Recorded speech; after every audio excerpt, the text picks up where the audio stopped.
Setiap harinya di parit angkatan bersenjata Ukraina terdapat mayat-mayat baru imbas serangan yang dilayangkan militer Rusia. Prajurit resimen ke-60 Rusia bergerak maju dalam pertempuran, menyerang sekaligus menghancurkan infanteri angkatan bersenjata Ukraina di Rabotino.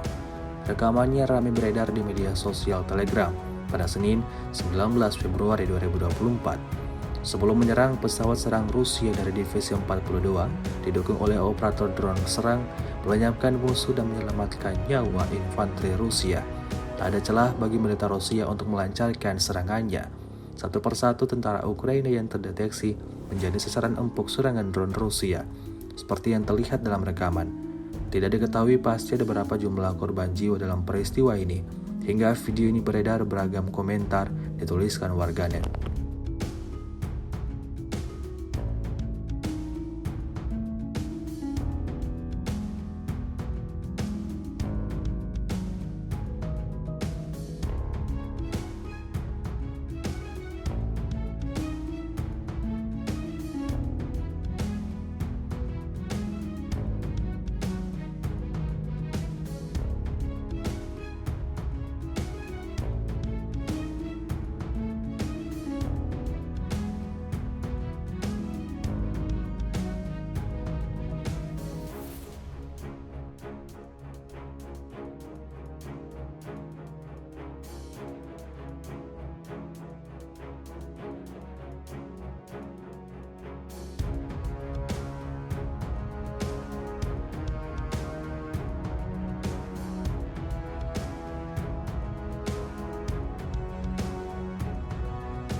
Download Tribun X sekarang, menghadirkan lokal menjadi Indonesia.